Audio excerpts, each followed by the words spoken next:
일주일 잘 지내셨을 거로 생각합니다. 수행하면 잘 지낸 겁니다. 수행은 거룩한 거죠. 오르려고 하는 노력이에요. 수행을 다양하게 말할 수 있겠지만 수행은 오르려고 하는 노력입니다. 근데 오늘 단마스 법회가 있었는데 오늘 단마스 법회 하면서 하나 알게 된 게 있습니다. 생각이 된 건데 여러분 수행하면서 생각을 알아차림 하나요? 내 기초 수행 법문을 하면서 생각 이야기 엄청 많이 합니다. 생각은 단지 생각일 뿐입니다. 생각이 있다고 아세요. 미워하는 사람 생각하거나 고양이 생각하거나 똑같습니다. 이런 말 맨날 합니다. 여러분 생각을 알아차림 하나요? 사실 이게 영상법회잖아요. 현실적으로 여러분 각자가 다 자기 수행 이렇게 합니다라고 말할 수 있으면 정말 좋겠지만 현실적으로 불가능하죠. 그래서 여러분은 수행법회임에도 불구하고 내 말만 듣고 수행하고 계십니다. 수행이라고 하는 것이 말만 듣고 하기에는 만만치가 않아요. 왜냐하면 여러분이 어리석기 때문입니다. 우리 각자 자기 생각이 강해요. 내가 가나다라고 말하더라도 가나다로 안 들을 사람이 있습니다. 분명히. 다 자기 주관이 있고 자기 고정관념이 있고 자기 사전 지식이 있어서 자기가 알고 있는 그런 바탕 하에서 내 말을 이해하려 그래요. 많은 오해의 가능성이 있죠. 근데 생각해보니까 이 수행에서 가장 중요한 것은 바른 알아차림 형태예요. 우리가 알아차림 마음을 키워가는 방향성은 가벼워지는 방향으로, 내가 하지 않는 방향으로, 되어지는 방향으로 이렇게 알아차림의 상태가 변해가야 돼요. 점점 나의 노력이 줄어들어가고 하지 않아도 되어지는 방향으로 알아차림이 되어가야죠. 근데 오늘 법회하면서 하나 생각난 게 이렇게 우리 수행을 하는 데 있어서 내 알아차림이 바른가를 검증할 수 있는 대상, 내 알아차림이 바른가를 검증할 수 있는 대상이 생각이라는 걸 알았어요. 생각이 정말 여러분 알아차림이 바른지를 검증할 수 있습니다. 여러분 생각을 알아차림 하시나요? 생각은 여러분에게 아주 중요합니다. 왜냐하면 우리가 이 수행을 하는 목적은 괴로움을 줄이기 위해서 이 수행을 하고 있어요. 여러분이 삶에서 받는 수많은 괴로움들, 그 가운데 바늘에 찔리고 내 옆에서 큰 소리 나고 이런 사소한 몇 가지 경험을 제거하면 여러분 고통의 대부분은 생각을 통해서 생깁니다.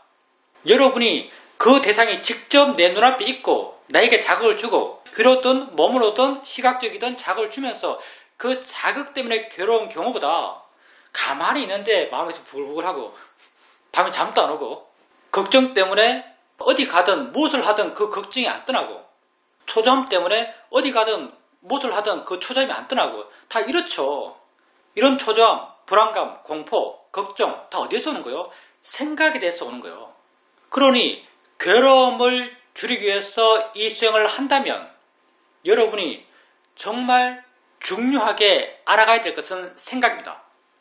근데 여기에 참석한 많은 수행자들이 기존에 불교를 접했고 다른 수행도 많이 하셨고 이런 분들이 많아요. 다른 이전에 불교를 접했고 다른 불교 수행 내지는 어떤 수행이 되었든 마음을 닦는 수행을 하신 분들이 다른 수행을 하면서 알게 모르게 마음에 쌓여왔던 것이 생각은 망상이야. 생각은 번뇌야. 생각은 없어지는 게 최선이야. 생각 없는 것이 수행 잘 된 상태야. 이런 말을 들었을 거고 알게 모르게 이런 말이 돼서 마음에 동의하는 마음이 생겼을지 모르겠습니다. 그래서 이 수행을 하면서도 알게 모르게 생각을 좀 무시하고 수행 대상으로서 보기 쉬운 느낌과 소리를 주되게 수행해 나가고 생각은 있어도 그냥 거르고 이런 경향들이 생길 수 있는 위험도 다분하다고 생각됩니다. 근데 생각은 그 자체로 정말 중요하고요. 왜냐하면 우리 대부분의 고통이 우리니까. 그리고 또 하나 중요한 게 생각은 내가 이 수행을 바르게 하고 있나 바르게 하고 있지 않나를 검증할 수 있는 도구예요. 왜냐하면 생각은 알려 해서 알 수 없어요. 물론 수행 과정에서 생각하면 알아봐야지라고 하면서 자세 잡고 철수가 집에 간다라고 생각하면서 철수가 집에 간다 알 수 있어요. 자세 잡고 생각해서 그 생각 알기 위해서 생각해서 그 생각을 아는 것은 돼요. 근데 우발적으로 여러분 생각은 우발적으로 일어나잖아요. 우발적으로 일어난 생각을 알 때 여러분 그 생각을 알려 해서 절대 알 수 없어요. 알려 하면 생각이 눌러져서 사라져버려요. 힘을 팍 줘버리기 때문에 생각이 사라져버려요. 여러분 혹시 그렇게 생각 알 때 생각 사라지는 것이 바른 수행의 상태라고 생각하지는 않나요? 생각 사라지는 것이 결코 바르다고 말할 수는 없어요. 물론 완전히 바르지 않은 것도 아니에요. 어떨 때는 생각 아는 순간 지혜가 이 생각 의미 없어라고 판단할 때가 있어요. 생각 아는 순간 지혜가 이 생각 의미 없어라고 아는 순간 그 생각하는 마음의 힘이 뚝 떨어져요. 그래서 생각이 자연스럽게 사라지기도 합니다. 그런데 대부분은 여러분 의지가 생각을 눌러서 생각을 사라지게 해요. 근데 어떤 마음이 생각을 알아채할 수 있고 어떤 마음이 생각과 함께 공존할 수 있는가? 하려는 마음이 없는 마음, 생각을 알려는 마음이 없는 마음, 물러나서 가만히 있는 마음, 물러나서 가만히 있지만 마음이 끼어있고 마음의 힘이 내부적으로 넘치는 마음, 그런 마음은 생각과 함께 있을 수 있어요. 그때는 생각이 알아져서 생각을 알아요. 내가 알려 해서 생각을 아는 것이 아니라 생각이 알아져서 생각을 알아요. 알아져서 생각을 아는 것, 수동적인 알아차림, 내가 하려 하지 않는 마음, 하려 하지 않는데도 되는 수행 상태, 이게 우리가 수행을 해가면서 되고자 하는 알아차림 상태거든요. 이렇게 되기 위해서 우리가 가볍게 알아라, 대상을 자리가 바꿔라, 자연이차 대상이 하면서 좀 물러나라, 수동적으로 알아가라, 마음이 스스로 아는 것으로 옮겨가라, 알려하지 않으면서 알아지는 여러 가지를 지켜봐라, 이런 말을 하는 거죠. 이런 말을 하면서 결국 되고자 하는 것은 생각을 알아차림할 수 있는 그런 마음 상태예요. 그래서 여러분 스스로 한번 자기 수행을 보십시오. 내가 수행을 하는데 느낌과 소리는 정말 많이 하는데 생각을 알아차림하는가? 라고 봤을 때 만약에 생각에 대한 알아차림을 잘 안 한다, 생각이 잘 알아차림되지 않는다, 그러면 두 가지를 생각해 봐야 됩니다. 첫째, 마음의 힘이 약한데 좌선을 잘 안 한다. 사실 생각에 대한 알아차림은요, 생각은 미세한 거예요. 거품 같아요. 그래서 내 마음이 들떠 있을 때, 마음이 많이 동요될 때, 이럴 때는 생각에 대한 알아차림을 하기가 힘들어요. 그러니 우리 수행을 하는 많은 분들이 일상의 삶 속에서 수행하고 거의 혼자 정적인 상태에 앉아서 하거나 소파에 앉거나 이렇게 자기 혼자 몰면서 정적인 상태로 수행하는 것에 게으른 사람, 표현이 정적인 상태로 수행을 잘 안 하는 우리 수행자들, 그런 수행자들이 있을 수 있겠죠. 이런 분들이 일상의 삶 속에서 알아차림 하는데 일상의 삶 속에서 설거지하고 빨래하고 청소하고 길거리 걷고 남과 이야기하고 이런 상태로 이런 어떤 삶의 활동과 함께 수행을 해나가고 있는데 그런 활동과 함께 생각도 아는 것, 이건 쉽지가 않아요. 생각도 아는 것, 이건 쉽지가 않고요. 그래서 만약 바르게 수행하지만 생각을 잘 알아차림하지 않는다 싶다면 자기의 상태를, 수행의 상태를 정적인 상태에서 한번 해보시길 권하고요. 또 하나는 수행을 통해서 개발되어 나가는 마음의 방향이 우리와 반대인 경우, 우리와 마음이 반대 방향으로 마음이 개발되면요, 절대 생각을 못 볼 거예요. 물론 사마디가, 저도 사마타 수행을 1년 했기 때문에 사마디가 아주 강해지면요, 모든 걸 눌러놓고 있어요. 모든 걸 눌러놓으면 일어나는 게 별로 없기 때문에 뭐가 일어나면 그게 잘 보여요. 사마타 수행을 통해서 모든 걸 눌러놓게 되면 잘 안 일어나요. 근데 생기면 이것 아는데 방해되는 게 별로 없기 때문에 이게 잘 알아져요. 그때도 생각이 삐쭉 일어나서 관념적 이미지는 이래요. 생각이 또 지렁이 일어난 것처럼 일어나요. 겨우겨우 억지로 겨우겨우 일어나서 피지직하고 사라져요. 사마타 수행에서 이 마음을 눌러놓게 되면 이렇게 생각이 지렁이처럼 비실비실비실 일어나서 힘을 잃고 사라져 버려요. 이것을 보면서 또 생각을 안 나갈지 모르겠어요. 이건 우리와는 다른 어떤 생각을 알아가는 모양이고요.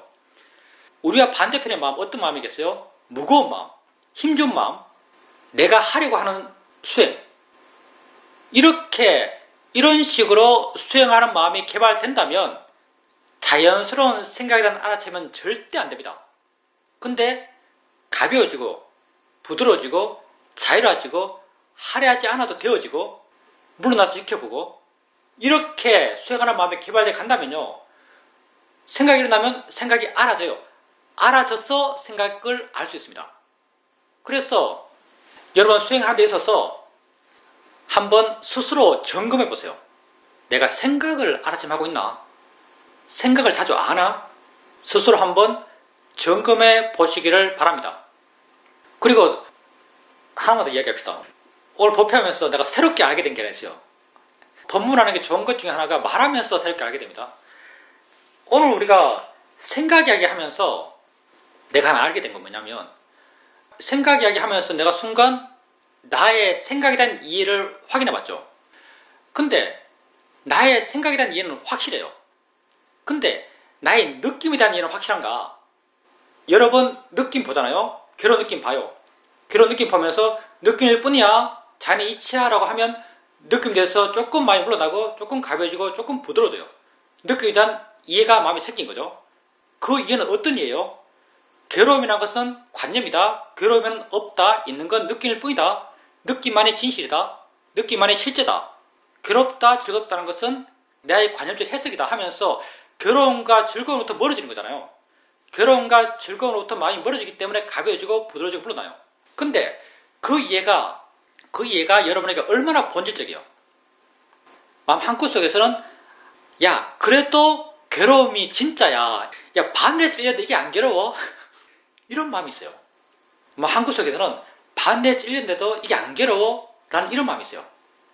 물론 우리가 바르게 보려고 그러고 이해 시각으로 보려고 그러고 그 이해를 깊게 하려 하지만 우리 마음에 거부하는 마음이 있어요. 이게 모하죠 일종의. 모하의 마음이 있어요. 그래서 느낌에 대해서 우리가 물론 이해하고 있지만 그 이해가 완전하지 않다는 게 너무나 분명하고 그 불완전성이 아주 커요 사실은. 그 불완전성이라는 것은 살아오면서 무수히 그 느낌을 경험하고 살아오면서 지속적으로 그 느낌을 진짜로 믿어왔고 반복적으로 믿어오면서 그 믿음이 아주 단단한 바위처럼 내 마음에 이미 자리 잡고 있어요. 그래서 우리가 느낌일 뿐이야, 자연의 이치야 이렇게 해서 조금 물러나고 조금 자유로워지고 이 마음을 키워간다 하더라도 여전히 거부하는 마음이 있어요. 모아의 거부감이 상당해요. 소리도 마찬가지죠. 소리도 여러분이 이 소리나 저 소리나 소리일 뿐이라고 봐요. 정말 내가 듣기 좋은 소리나 내가 듣기 싫은 소리나 소리로서 똑같다라고 이해하고자 해요. 소리일 뿐이라고 했을 때 여러분 마음은 물러나고 가벼워지는데 물러나고 가벼워지게 하는 이해는 바로 이런 이해예요. 소리 내용의 무의미성에 대해서 마음이 이해했기 때문에 물러나고 가벼워지는 거죠. 근데 이게 100%인가? 저 사람이 내가 욕하면 저 정말 나쁜 소리 아닌가요? 마음 한구석에서는 저거 정말 나쁜 소리야. 저거 정말 듣기 싫은 소리야. 이런 우리의 믿음이 여전히 마음에 상존하고 있어요. 지혜가 약한 거죠. 이해가 완전하잖아요. 이런 우리 이해를 거부하는 그 세력, 거부하는 힘이 마음에 아주 강력합니다. 근데 아주 의외스럽게 예상외로 생각에 대한 이해는요, 거부하는 힘이 약해요. 거부하는 힘이 별로 없어요. 내가 느낌과 소리에 대해서는 그 거부하는 지혜의 반대편에 있는 모아의 힘이 느껴져요. 근데 생각에 대해서 좋은 생각을 하든 나쁜 생각을 하든 두 생각은 내가 실제 하고 있는 것은 똑같다라는 이해가 아주 분명해요. 이 똑같다라는 이해를 반대편에서 반박하는 내 마음의 세력, 이 거의 없어요. 이 신기하더라고요. 생각에 대한 이해는 거의 완벽해요. 완벽하다는 말은 물론 이건 오버한 이야기입니다. 상대에 비해서 느낌과 소리에 비해서 생각에 대한 이해는 훨씬 더 완전해요. 왜? 반대편이 없거든요. 그래서 왜 이게 반대편이 없지? 왜 생각에 대한 이해를 거부하는 뭐가 약할까라고 한번 생각해 봤죠. 왜냐하면 생각에 대해서는요, 여러분이 선입견이 없어요. 생각에 대해서는 마음속에 바위가 없어요. 무슨 말인가? 느낌. 우리가 느낌을 봐가면서 느낌으로부터 극복하고 싶은 것이 느낌이 만드는 관념들이에요. 좋은 느낌, 나쁜 느낌, 원하는 느낌, 피할 느낌, 이런 느낌에 대한 관념들이죠. 근데 이런 느낌에 대한 관념을 다 뺐을 때, 좋은 느낌에서 좋은 빼고, 나쁜 느낌에서 나쁜 빼고, 괴로운 느낌에서 괴로운 빼고, 이렇게 내 마음이 반응했던 그런 관념 요소를 다 빼고 난 뒤에, 빼고 나도 느끼는 뭔가 있어요. 내게 알아진 느낌이 뭐가 있는 거죠. 관념을 다 제해도 느끼면 뭐가 있어요. 소리에도 저 새소리, 바람소리, 포크레인 소리, 듣기 싫은 소리, 날 욕하는 소리, 이런 관념들을 다 빼도 내가 지금 알고 있는 소리가 있어요. 소리에 대한 관념이 여전히 있어요. 내가 알고 있는 뭐가 있는 거죠. 이렇게 소리와 느낌에 대해서는 내가 알고 있는 것이 항상 있어 왔기 때문에 그것에 대한 내 가치, 내 선입견, 그런 것들이 마음에 계속 쌓여왔어요. 근데 생각은 어떤가? 생각이 어떤 거요? 철수 생각, 순위 생각, 봄 생각, 가을 생각. 생각의 내용이에요. 근데 여러분 생각해 보세요. 생각의 내용을 빼고 나면 생각이 뭐가 남아요? 생각의 내용을 빼고 나면 생각이 뭐가 남아요? 물론 법이 남아요. 생각하는 마음. 근데 생각하는 마음 본 적이 없잖아요. 살아오면서. 여러분이 수행하기 이전에 무수하게 생각해 왔어요. 그 생각에서 여러분은 다 생각의 내용이 진짜라고 알고 내용에 묶여서 그렇게 생각을 했어요. 근데 그 내용을 빼버리면 생각이 뭐가 남아요? 아무것도 안 남아요. 여러분은 생각이 있다는 것에 대해서 아무런 선입견이 없어요. 생각에 대해서는 한마디로 생각의 진실한 모습에 대해서는 아무 생각이 없어요. 아는 게 없기 때문에. 근데 느낌에 대해서는 좋은 느낌, 나쁜 느낌 이거 다 빼도 느낌 있다는 것에 대한 여러분의 가치가 있어요. 소리도 새소리, 바람소리, 좋은 소리, 나쁜 소리 다 빼도 소리 있다는 것에 대한 여러분 가치가 있어요. 근데 생각은요. 이런 내용 생각, 저런 내용 생각, 내용 빼버리면 아무것도 없어요. 무슨 말인가? 생각 있다는 것에 대해서 여러분 아무 생각이 없어요. 무슨 말인가? 생각 있음에 대한 이해, 생각을 법으로서 이해했을 때 그 이해를 방해하는 요소가 없어요.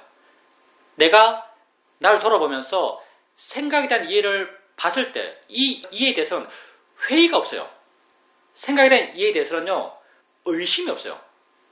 정리하자면은 이렇게 말할 수 있습니다. 느낌과 소리에 대해서 이해하기는 쉬워요. 지혜가 생기기는 쉬워요. 근데 지혜가 깊어지기는 힘들어요. 왜? 거부하는 마음의 힘이 있어요. 뭐가 힘이죠? 생각은 이해하기는 힘들어요. 왜? 안 잡히거든요. 그리고 생각을 알려고 그러면 마음에 상당한 준비가 돼야 돼요. 마음에 힘이 있어야 되고 내가 노력하지 않아도 알아차리면 돼야 되고 가만히 있어도 대상을 알 수 있는 만큼 수행하는 마음의 힘이 좋아져야 되고 이런 준비가 돼야 돼요. 그래서 생각을 알기 힘들고 생각을 이해하기도 상대적으로 힘들어요. 처음에는. 근데 생각을 이해한다면 그건 아주 분명한 사실이 됩니다. 의심이 전혀 없는 아주 분명한 사실이 돼요. 그러니 생각은 수행을 좀 했어. 마음이 좀 좋아졌어. 생각을 보기 시작하면 생각이 여러분에게 보이기 시작하면 생각에 대한 이해가 조금씩 깊어지면 이건 이미 의심이 있다 없다 입장에서는 거의 완전해요. 의심이 없어요. 내 돈 떼먹은 사람 생각, 우리 집에 있는 고양이 생각 똑같다는 이해가 의심이 없어요. 그러면 처음으로 돌아가서 여러분이 생각 때문에 얼마나 고통받나요? 여러분의 대부분의 고통은 생각 때문에 오는 겁니다. 그렇다면 여러분에게 있는 이런 수많은 고통의 문제를 해결할 수 있는 단초가 여기 있는 거죠. 생각을 알아차림할 수 있는 그런 수행을 하세요. 생각을 알아차림할 수 있기 위해서는요. 마음이 가벼워야 되고 마음이 자유로워야 되고 마음이 물러나야 되고 마음이 안 해도 수행되는 그런 수행을 해야 됩니다. 생각은 알아져서 아는 거지 알려서 아는 게 아니에요. 여러분 수행을 한번 돌이켜보면서 내가 생각을 얼마나 알아차림하고 있나 한번 보십시오. 그리고 생각을 알아차림하는 것이 별로 없다라고 스스로 판단된다면 한번 자기 수행하는 것을 돌이켜보십시오. 질문입니다. 제가 수행하는 데 있어서 가장 방해되는 요소는 들뜸과 화입니다. 들뜸과 화가 일어났을 때는 대상일 뿐이야 자연히 이치하라고 바르게 보려고 합니다. 어떨 때는 이렇게 일으킨 바른 견해를 마음이 이해해서 마음이 가벼워지고 부드러워지기도 합니다. 그런데 또 어떨 때는 잘 되지 않을 때도 많습니다. 이렇게 잘 되지 않을 때 내가 하나 개발한 것이 있는데 바로 지금 만족이라고 생각해 주는 것입니다. 이렇게 지금 만족이라고 생각해 주면 그 효과가 아주 좋습니다. 그렇지만 이렇게 수행하면서도 내 마음 한구석에 약간의 의심이 있습니다. 과연 이렇게 하는 게 옳은가라는 생각이 있습니다. 우선은 내가 수행에 개입하는 것이 바르지 않다라고 말씀하시는데 이건 분명히 내가 개입하는 것입니다. 그리고 수행은 결과를 원하는 것이 아니고 과정이 중요한 것이고 수행은 단지 하면 된다라고 하시지만 내가 지금 만족이라고 하는 것은 내가 원하는 마음 상태가 되기 위한 결과를 바라고 하는 것입니다. 이런 점에서 문제가 있을 수 있다고 생각됩니다. 우선 수행자님이 들뜨고 화가 났을 때 바른 견해를 일으키면 납득한다라고 말씀하셨어요. 납득한다고 말씀하셨죠. 납득한다기보다는 이해한다고 우리는 보통 말하죠. 우리가 바른 견해라는 것은요, 지금 내게 알아지는 것에 대한 바른 견해예요. 지금 내게 알아지는 것. 그러니까 뭐 생각이 되었던, 들뜬 마음이 되었던, 화난 마음이 되었던, 그게 지금 현재 내게 일어나 있고 그 일어난 것에서 일으켜주는 것. 그게 바른 견해를 일으켜주는 것이고요. 그리고 이렇게 줘도 잘 안 되니까 지금 만족 이렇게 말씀하셨어요. 우선 지금 만족 이렇게 개입해서 방향을 수행자님이 원하는 방향으로 억지로 끌고 가는 것 이게 과연 나쁜가? 근본적으로는 나쁘고 방편적으로는 옳아요. 근본적이라는 것은 가장 수행이 잘 된 상태 이걸 근본적으로 말할 수 있어요. 수행의 이상적인 상태. 수행의 이상적인 상태는 내버려둬도 마음이 지가 알아서 모든 걸 해나가는 상태가 수행의 이상적인 상태예요. 근데 마음의 상태가 이상하지 않을 때 내가 이미 지식적으로 내지는 이전에 이해했던 그런 바르다는 게 뭐다라고 알고 있는 그런 이해 방향으로 전적인 수행을 이끌어 가려고 그래요. 그렇게 이끌어 가려 하는 내 개입적 노력은 옳아요. 그렇게 해야 돼요. 근데 지금 만족이 바른가? 지금 만족이 바른가 하면요.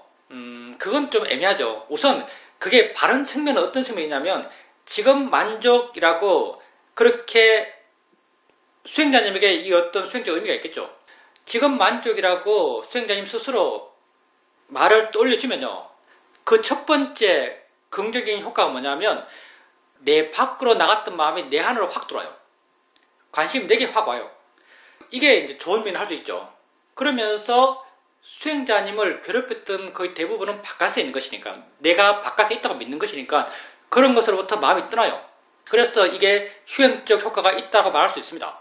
근데 사실 어떤 말을 하는가 사실 안 중요해요. 보통 수행적 맥락과 일치하는 말을 일치하는 도구를 쓰라고 말한다면 보통은 뭐 지금 만족보다는 지금 여기 현재 뭐 이렇게 이런 말이 좀 맥락상 수행과 더 맥락이 더 맞다요. 근데 지금 만족이란 말도 그런 말을 쓰면 안 된다는 말은 아닙니다.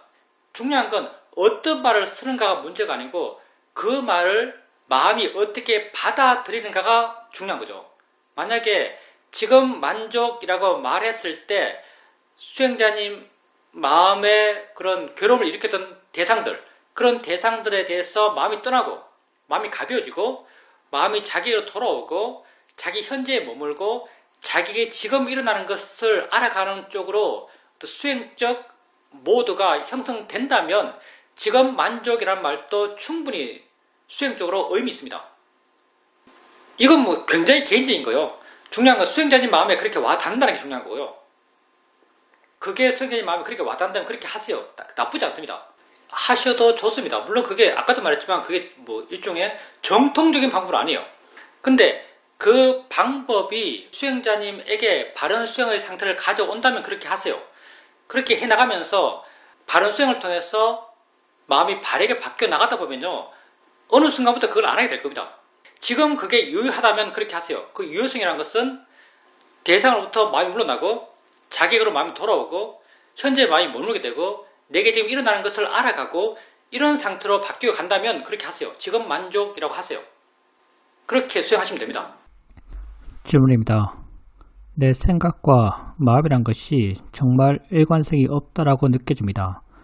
동일한 내용에 대해서도 마음이 각각 다르게 반응하기도 합니다. 어떤 모임이 있는데 내가 그 모임에 꼭 참석해야 한다라고 생각하면 그 모임에 가기 싫습니다. 귀찮은 마음이 생깁니다. 그럴 때 또 누가 내한테 그 모임에 나는 안 와도 된다라고 말하면 마음에 서운함이 생깁니다. 이렇게 동일한 상황에 대해서도 마음은 각각 다르게 반응하는데 뭐가 진짜 내가 원하는 것이고 뭐가 바른지 잘 모르겠습니다. 만약 내가 내 마음을, 내 생각을 알지 못했다면 마음 상태에 따라서 그 마음에 하고 싶은 것을 했을 것입니다. 그렇지만 다행스럽게도 이런 마음의 반응들을 알 수 있고 이런 마음들의 반응을 알 수 있기 때문에 섣불리 결론 내지 않고 마음이 하고자 하는 것을 해야 하는지 말해야 하는지에 대해서 판단하면서 할 수 있습니다. 이렇게 내 자신을 알 수 있다는 것은 정말 대단히 다행스러운 일이라고 생각됩니다. 안다는 것은 가치 있습니다. 안다는 게 왜 가치 있는가? 알았을 때 우리에게 선택의 기회가 주어져요. 알지 않았을 때는 그럼 마음의 힘에 밀려서 마음에 하라는 대로 하게 되죠. 그래서 실수하게 되고 지나고 나면 스스로 부끄럽기도 하고 내가 왜 그랬지 하는 그런 후회도 많이 하게 됩니다. 수행자님께서 그 모임에 참석하지 않아도 된다라고 하면 마음이 좋았다가 안 와도 돼란 말 들으면 섭섭해요. 그러면 내가 거기 가고 싶은 건가 가기 싫은 건가 이런 의문이 들 수 있습니다. 근데 아셔야 될 게 뭐냐면 이런 수행자님의 문제의식은요. 그 두 가지 말에 반응하는 것이 하나의 나다라고 생각하면 이상한 거예요. 내가 이 말에는 이렇게 반응하고 저 말에는 저렇게 반응하네. 나는 하나인데 왜 다른 반응을 하지? 이렇게 생각할 수 있죠. 근데 마음이 여러 가지로 생각하면 그건 아주 쉬운 문제예요. 첫 번째 말 모임에 안 가도 돼 라고 하니까 마음이 좋았어요. 이렇게 좋아하는 마음과 너는 안 와도 돼 라는 말 들었을 때 섭섭해하는 마음은 다른 마음이에요. 예, 다른 마음이에요. 짐작한다면 이렇게 생각할 수 있어요. 이건 순 짐작인데 짐작한다면 거기에 안 가도 돼 라고 했을 때 좋아하는 마음은 여러 가지 있겠죠. 편하고 싶어하는 마음, 그리고 수행 열심히 하고 싶어하는 마음, 혼자 있고 싶어하는 마음, 이런 마음이 있을 수 있죠. 이런 마음 입장에서는 거기 안 가도 돼라고 하면 기분이 좋아요. 그리고 거기 안 가도 돼라는 것이 어느 정도까지는 나의 선택이요. 근데 너 안 해도 돼라는 것은 타인의 선택이죠. 너 안 해도 돼라는 마음에서 반응하는 마음은 아마도 나는 중요해. 난 존중받아야 돼. 이런 마음, 이런 것을 갖고 있는 마음, 이런 것을 갖고 있는 마음은 거기에 대해서 그렇게 반응하는 거죠. 그러니 케이스마다 다른 마음이 반응하는 거예요. 한 마음이 반응하는 게 아닙니다. 우리에게 한 마음이 없어요. 다 조건 따라 일어나는 거죠. 그런 거 보면 또 대단한 게 뭐냐면 마음이 얼마나 빠른지 몰라요. 예를 들어서 두 번째 너 안 와도 돼라는 말을 듣고 난 뒤에 안 와도 돼라는 게 무슨 말이지? 내가 안 중요하단 말인가? 내가 있어야 될 텐데 이렇게 사유하고 계산하고 계산을 끝내고 난 뒤에 마음에도 반응이 있는 게 아니에요. 그 말을 듣는 순간 이미 반응하고 있어요. 왜 반응하는가? 마음에서는 계산이 끝났거든요. 그 말이 내게 어떤 의미인지에 대한 계산이 끝났어요. 그래서 반응하는 거예요. 나는 모르는데 마음은 이미 계산이 끝났어요. 우리가 기뻐하고 슬퍼하고 화나고 욕심나고 하는 것 대부분이 나는 왜 그런지 모르는데 마음은 이미 그렇게 하고 있어요. 계산이 끝났거든요. 마음은 정말 거의 뭐 양자 컴퓨터 정도 되겠죠. 수많은 정보 속에 정보가 뒤죽박죽인데 답이 탁 튀어나와요. 정보는 뒤죽박죽인데 답이 탁 튀어나오는 거죠. 마음은 답을 아주 분명히 보여줘요. 마음이 그렇게 빠른 거죠. 그리고 우리가 그걸 모르면은, 마음이 이러려 하네라고 알지 못하면은 우린 자연스럽게 그렇게 하려고 하는 것이 나라고 생각해요. 그래서 자연스럽게 그걸 따라가요. 근데 마음이 이렇게 하네라고, 마음에 이런 에너지가 있네라고 아는 순간 자연스럽게 마음에는 그렇게 하는 것이 옳은지 그런지를 판단하는 마음이 생겨나요. 그래서 선택할 수 있거든요. 예를 들어서 수행자님이 그 말 듣고 서운한 마음이 생겼을 때, 마음이 서운해 하네라고 알면요, 서운한 말을 안 해요. 근데 그걸 알지 못하면 마음은 이미 서운하기 때문에,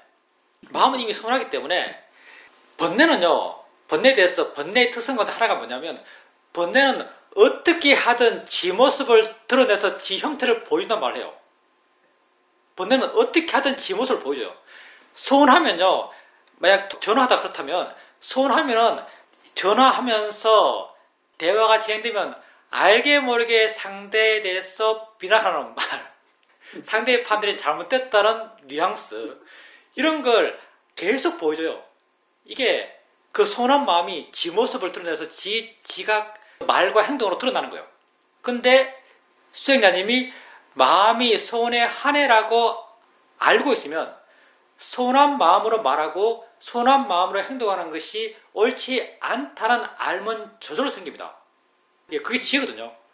그래서 그렇게 서운한 말로 말하고 행동하지 않고 무엇이 옳은가를 아는 마음, 어떻게 말하는 게 옳은지 알고 말하고 어떻게 행동해야 하는지를, 행동하는 것이 옳은지를 알고 말하게 돼요. 그래서 번뇌로서 말하지 않고 지혜로서 말하게 됩니다. 지혜로서 말하게 되면 내가 알아요. 내가 지혜롭게 말했다는 걸. 그럼 내 마음에서 기쁨이 생깁니다. 만족감이 생겨나요. 그게 수행을 통해서 우리가 행복해지는 방식입니다. 질문입니다. 수행을 해가면서 사실 가장 많이 맞닥뜨린 것은 생각입니다. 생각에 대해서 생각일 뿐이야, 대상이야 라고 바르게 보려 하기도 하지만, 사실 생각의 내용이 아주 중요할 때는 좌선을 하면서도 생각을 진지하게 보고 생각의 내용을 따라가면서 무엇이 내가 해야 될 바고 무엇이 하지 않아야 될 바에 대해서 생각하고 결론을 내기도 합니다. 이런 경우도 사실 많습니다. 모든 사람이 그래요. 수행자님이 지금 말씀하신 그건요, 일종의 이제 삶에서 중요한 생각이죠. 삶에서 중요한 내용의 생각이에요. 삶에서 중요한 내용의 생각을 알아채면 할 수 있는가? 알아채면 하면서 생각할 수 있는가? 그런 경지에 있는 사람은 세상에 별로 없습니다. 무슨 말인가 하면요, 삶에 중요한 것이 있다는 게 무슨 말인가? 그 삶의 내용에 내가 많은 가치를 부여하고 있다는 거예요. 그 삶의 내용이 이렇게 되고 저렇게 되는 것에 대해서 난 큰 충격을 받는단 말이에요.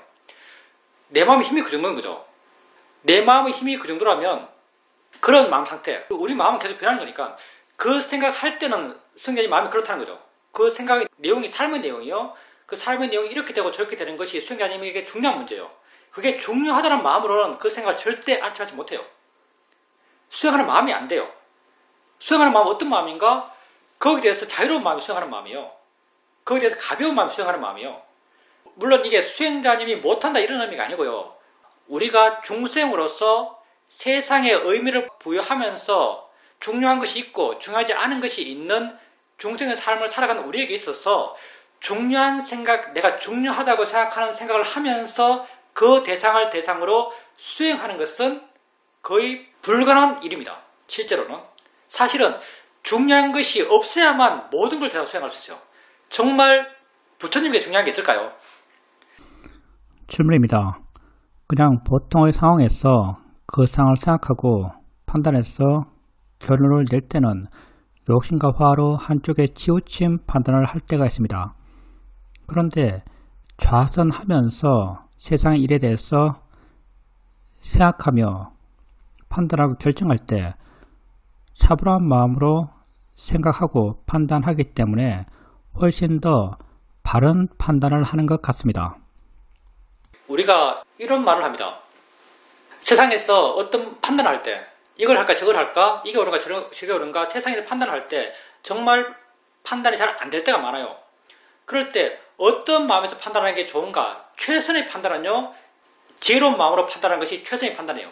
우리가 살아가면서 가끔은 정말 이런 지혜로서 판단할 때가 있습니다. 어떨 땐가 내가 A를 선택할까 B를 선택할까의 문제를 갖고 있어요. 문제를 아무리 고민해도 문제에 대한 답이 안 나와요. 근데 그 문제가 이미 내게 있기 때문에 그 문제의식은 내 마음에 있어요. 잠재의식 속에 있는 거죠. 내가 다른 걸 하더라도 그 문제를 향한 마음의 에너지가 있어요. 이런 상태에서 수행을 해요. 수행을 해서 마음이 가벼워지고 마음이 부드러워지고 마음이 자유로워지고 마음에 지혜가 있고 이렇게 좋은 마음이 튀어나오고 마음에 나의 노력이 줄어들어가고 지혜로워지고 이런 상태에서도 나는 그 생각을 어디서 떠오르지 않지만 마음은 그 문제를 갖고 있어요. 그러다가 마음이 좋을 때 어느 순간 A가 오라라는 답이 확 나와요. 이건 통찰지가 나오는 것과 같은 형태로 나와요. A가 오라라는 답이 확 나와요. 이건 정말 옳은 답이에요. 그때 나는 A가 옳다는 것에 대해서 100%의 확실히 생겨나요. 이렇게 지혜로서 판단할 때가 있습니다. 근데 또 여담으로 말한다면 이 판단대로 실천하기는 또 쉽지가 않아요. 왜냐하면 이 판단은 욕심이 거의 제로인 마음이 판단한 거예요. 그래서 보통 A는요, 내가 손해보는 거예요. A는 대부분이 내가 양보하는 거예요. 이런 마음으로 이렇게 지혜로서 판단하는 것, 이게 정말 옳은 판단이에요. 욕심과 화가 없는 마음으로 판단한 거죠. 근데 우리에게 욕심과 화가 없는 경우가 그렇게 많지 않기 때문에 차선책으로 주어진 게 뭐냐면 마음이 고요할 때 판단하는 거예요. 마음이 고요하다는 것이 그런 욕심과 화가 나름 최소화된 것. 수행자님 말씀하신 거죠. 수행자님이 책상 앞에서 판단할 때는 판단이 모호하더라도 좌선하면서 그 문제를 떠올려서 생각해보면 훨씬 마음이 그 문제에 대해서 객관적이 되어 있고 좀 바르게 생각할 수 있고 바른 판단을 할 수 있는 가능성이 훨씬 커져요. 그래서 지혜로서 판단되지 않는다면 그런 경우가 아니라면 마음이 고요할 때 고요한 마음으로 차분해진 마음으로 판단하라고 하는 것이 차선책으로 주어진 그런 방법이죠. 근데 그건 세상에서의 판단들이니까요. 가급적 좋은 마음으로 판단하기를 바라고요. 근데 아까 말로 돌아가면 내 삶의 중요한 문제에 대해서 중요한 생각에 대해서 내가 수행하기는 힘들어요. 그래서 무엇을 대상 수행해야 되는가? 별로 중요하지 않은 것, 별로 가치 없는 것, 그냥 의미 없이 떠오르는 생각들, 이런 생각들은 내게 안 중요해요. 이런 생각을 대상으로 생각에 대한 알아차림의 힘을 키워가야 돼요. 생각에 대한 알아차림의 힘을 키우기 위해서는 마음이 준비되어야 되고요. 마음이 가벼워야 되고 부드러워야 되고 자유로워야 되고 이런 바른 수행하는 마음의 힘을 키워서 내가 그렇게 크게 가치 부여하지 않은 그런 생각부터 알아차림 해나가면서 어떤 이해를 해나가야 돼요. 생각이 뭐라는 것, 생각의 내용이 어떤 의미라는 것, 생각의 내용에서 반응하는 게 무의미하다는 것, 그런 이해를 해나갔을 때 조금씩 생각의 본질은 안 바뀌어요. 단지 내가 부여한 가치가 달라질 뿐이에요. 이렇게 지금 현재로서는 내가 수행하기 쉬운 가치가 별로 없는 그런 생각들을 대상으로 수행해 나가면서 그런 이해가 깊어져 나가면요. 나중에는 생각 그 자체에 대해서 내가 가치를 작게 부여합니다. 그래서 이전에는 대상으로 수행하지 못했던 그런 생각의 내용을 대상으로도 조금씩 수행할 수 있게 되어 나가요. 그래서 영역을 넓혀가는 거예요. 질문입니다. 전에 제가 스님에게 내가 수행을 해가면서 대상이야, 자니이치야라고 대상을 알아간다고 말하니까 스님께서는 그건 사마타 스타일로 하는 수행이다 라고 이렇게 말씀한 적이 있습니다. 저는 아직도 그 말을 잘 이해하지 못하고 있습니다. 대상이야라고 하는 그 말이 중요한 게 아니고요. 그 대상이야라는 말이 어떤 역할을 하는지가 중요해요. 수행자님께서 대상이라는 말을 생각을 없애기 위해서 쓰고 있다면요. 그건 사마타예요. 사마타 위파사나 차이가 뭔가 하면요. 사마타는 보고 싶은 것을 보고 보기 싫은 걸 안 보려고 하는 게 사마타예요. 위파사는 뭐냐면 그게 좋든 싫든 보여지는 것을 보는 게 위파사나요. 알아진 것을 아는 것이 위파사나고요. 알고 싶은 것을 아는 것이 사마타예요. 그러니까 생각이 싫었어 대상이 하면서 생각을 쳐낸다면 그건 사마타적인 거죠. 보기 싫은 걸 안 보려고 하는 거니까. 그렇게 하지 말라는 거죠. 대상이란 말을 어떻게 쓰라고 말하냐면 생각을 이해하기 위해서 대상이란 말을 써요. 생각이 알아지고 있잖아요. 이 생각이 알아지는 대상이지라는 이해의 방향으로 우리는 보려고 그래요. 생각을 이해하려고 보는 거지 생각을 없애려고 보는 게 아니에요. 질문입니다. 일요일 버펫 때문에 선생님이 금요일날 서울에 왔습니다. 한의원에서 선생님을 보았는데 보기에도 기운이 참 없어 보였습니다. 한의사 선생님과 이야기하는 것을 옆에서 들었는데 진이 다 빠졌다 이런 말을 하는 것을 들었습니다. 그래서 저 몸 상태로 어떻게 법회를 하지라고 살짝 걱정하는 마음이 생겼습니다. 스님과 옆에 앉아 있으면서 스님은 또 자기 수행과 수행을 통해서 알게 된 것에 대해서 이야기를 했습니다. 이야기하는 것이 아주 힘있게 느껴졌고 스님의 그런 말씀들이 내 마음에 아주 깊이 와 닿았습니다. 헤어져서 집으로 돌아오는데도 지속적으로 자연스럽게 수행이 되었습니다. 집에 와서 손주를 보는데도 마음이 아주 좋았습니다. 그때 손주를 대하는 마음이 내 느낌상 내가 어린아이가 된 듯한 느낌이었습니다. 그때 어린아이가 된 듯한 느낌이란 것은 마음이 아주 풀어져 있는 마음인 것처럼 느껴졌습니다. 그렇다는 것은 이전에 내가 손주를 대할 때는 어른의 마음으로 대했다는 것을 알 수 있었습니다. 다음날 대면 불패를 하면서도 놀랍게도 스님은 아주 기운차게 힘있게 법회를 하셨습니다. 스님께서도 말씀하셨지만 법문을 할 때가 법에 대해서 이야기할 때가 마음이 가장 좋다라고 말씀하셨는데 아마도 서현스님도 그렇게 법회에서 법문을 하게 되니까 마음이 힘이 있고 기운이 그렇게 넘치셨던 것 같습니다. 스님께서 평소에 그렇게 수행하고 정말 수행이 중요하다고 스스로 아시기 때문에 수행과 법에 대해서 이야기할 때 마음의 에너지가 그렇게 넘친다고 느껴집니다. 그러한 스님의 모습이 내게 큰 귀감이 됩니다. 법회를 마치고 집에 오는데 지하철까지 갈 때 그 가는 길이 자연스럽게 경행이 되었고 지하철에 앉았을 때 그것이 자연스럽게 좌선이 되었고 수행이 꾸준하게 계속 이어진다라고 느껴졌습니다. 영상 법회와 다르게 이러한 대면 법회는 나름의 시너지 효과가 있는 것 같습니다. 도반들과 함께 수행하는 것이 마음에 큰 힘이 됩니다. 그런 수행적 경험이 다 수행자님께서 수행을 꾸준하게 나가시니까 수행자의 마음이 준비되어 있었기 때문에 그런 경험을 하신 거죠. 사실 한의원에서 스님과 이야기할 때 스님이 수행 과정에 대해서 수행 경험에 대해서 이렇게 이야기를 하세요. 사실은 스님은 스님 일을 하는 것이고요. 수행자님은 수행자님 일을 하는 거예요. 스님이 수행자님의 중구는 없어요. 스님은 자기 마음에서 그게 필요하다고 생각하니까 자기 마음에서 그게 우러나니까 그 이야기를 할 것이고 그 이야기를 통해서 자기 스스로 내적인 어떤 의미들, 가치들, 기쁨들 그런 걸 느낄 겁니다. 근데 수행자님에게 그게 자극이 되어서 수행자님 마음에 좋은 마음을 일으켰던 것은 수행자님의 마음이 준비되었기 때문이에요. 우리는 다 우리가 심은 우리의 결과를 우리가 겪는 거예요.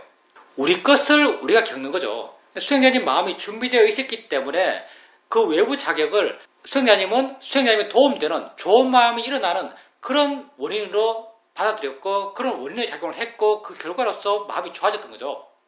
그러니까 더 결정적인 것은 수행자님의 마음 상태였어요. 근데 법사가 왜 중요한가? 법사가 어떤 역할을 하는가?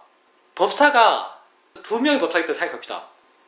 아주 똑똑하고 아주 수행 많이 했고 아주 많이 알고 아주 지혜로운 법사가 있어요. 또 하나의 케이스는 듣는 사람이 저 사람 정말 지혜로워, 저 사람 정말 똑똑해, 저 사람 정말 많이 알아, 저 사람 정말 수행 열심히 해라고 듣는 사람이 믿고 있는 법사가 있어요. 이 두 법사 가운데 듣는 사람에게 더 강한 어떤 영향을 주는 사람이 어떤 사람일까요? 예, 믿는 사람이에요. 법사가 잘난 게 중요한 게 아니에요. 그 사람에 대해서 듣는 사람이 갖는 그 사람에 대한 마음 태도가 더 중요한 거예요, 사실요. 아무런 어떤 믿음이 없는 사람이 무슨 좋은 말을 해도요, 마음에 전혀 안 와닿아요. 그 사람에 대해서 내가 신뢰를 하기 때문에 그 사람 말을 순수하게 받아들이고 그게 마음에 울림을 주고 충격을 주는 거죠. 그러니 사실은 그 사람에 대한 내 마음의 태도, 이것도 나의 태도죠. 그 사람이 내게 그런 에너지를 보이는 게 아니에요. 그런 에너지를 느끼는 것은 내 마음의 태도죠. 그러니 처음부터 끝까지 다 내 원인과 나의 결과예요.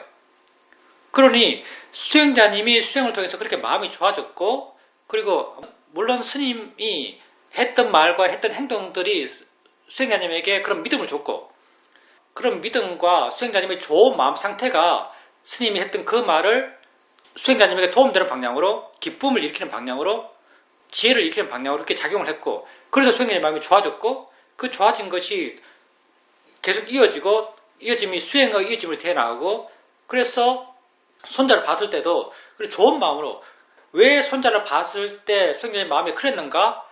어린아이처럼 그렇게 느꼈는가? 왜냐하면 그런 마음이 손자에게 가장 도움되는 마음이기 때문에 그렇게 됐을 거예요. 손자에게 걸음한 사람이 손자에게 뭔 재미가 있겠어요? 손자에게 가장 도움되는 마음 상태가 됐을 겁니다. 지혜 있는 마음은 자유로운 마음이고, 자유로운 마음은 자기중심성이 없거든요. 왜? 나라는 생각이 약하니까. 남에게 도움되는 걸 생각해요. 이렇게 하는 게 저 사람에게 도움되겠다는 말을 하고요. 이렇게 하는 것이 저 사람에게 도움되겠다는 행동을 해요. 그렇게 말하고 그렇게 행동하는 마음 상태를 보니까 꼭 어린애같이 느껴지는 거예요. 다 좋은 마음이 연장선에 있는 거죠. 그리고 다음날 대면법회를 하더라도 당연히 좋은 마음이 이어져 가고요. 대면법회가 당연히 영상법회보다 훨씬 좋은 영향을 많이 줄 겁니다. 맨 처음 영상법회를 할 때 영상법회 효과가 대면법회의 한 70%쯤 되는 것 같다 이렇게 말했는데, 대면법회가 더 좋은 건 맞습니다. 그렇게 계속 수행해 나가면 그런 좋은 경험들을 계속해 나갑니다. 우리의 지혜가 많이 부족하기 때문에 앞으로 더 깊어져야 할 지혜 영역이 굉장히 광대해요. 질문입니다. 서현스님이 서울에 법회 때문에 올라오셔서 함께 움직이면서 이런저런 스케줄의 변화가 많았습니다. 아침에 8시에 함께 법회 장소로 가기로 했는데 전화가 와서 몸이 안 좋아서 3시간 후에 좀 쉬었다가 혼자 가시겠다고 하셨습니다. 저는 그냥 그렇게 알고 시간이 남아서 내가 평소 하던 대로 수영장에 가서 수영을 했습니다. 수영을 하면서 내가 느낀 것이, 내가 정말 스님에 대해서 부담감을 전혀 안 느끼고 있구나, 이런 생각을 했습니다. 스님과 관계가 아주 가볍다라고 알았습니다. 저로서는 좀 신기한 그런 느낌이었습니다. 수행자님이 스님에 대해서 그렇게 부담감을 느끼지 않는다면 그 관계는 아주 바람직한 관계를 할 수 있습니다. 부담감이라는 것은 화거든요. 그래서 이렇게 말할 수 있죠. 그 사람을 좋아하지만 그 사람에게 집착하는 것은 잘못된 거예요. 수행자님이 스님을 신경 쓰고 스님에 대해서 걱정도 하고 하지만 또 부담을 안 느끼고 수행자님이 할 걸 또 하고, 할 걸 하면서 또 그 하는 것에 충실하고, 그렇게 될 수 있는 관계가 바람직한 관계라고 생각됩니다. 그건 다 기본적으로 수행자님이 스님에 대해서 집착하는 마음이 약하기 때문에 가능한 겁니다. 집착하는 마음이 약하다는 게 나쁜 게 아닙니다. 세상에서는 집착하는 마음이 강한 게 좋다고 말하죠. 저 사람 아프면 큰일 났어 하고 잠도 못 자고 맨날 전화해야 되고 맨날 문자하고 염려하는 마음이 떠나지 않고, 이러면 굉장히 인간적이고 굉장히 좋은 사람, 그 사람을 위하는 사람이 생각하지만 우린 전혀 그렇지 않습니다. 정말 좋은 사람은 자유로운 사람이에요. 왜냐하면 자유로운 사람이 그 사람에게 도움되기 때문에, 자유로운 사람이 진짜 그 사람을 위하기 때문에. 집착하는 사람은 외적으로는 그 사람을 위하지만요, 집착하는 사람은 사실적으로는 자기를 위한 사람이에요. 정말 집착하는 사람은 자기를 위한 사람이지 그를 위한 사람이 아니에요. 여러분이 상대를 걱정을 많이 할 때 한번 잘 보세요. 마음이 어떤가? 마음이 자기중심적입니다.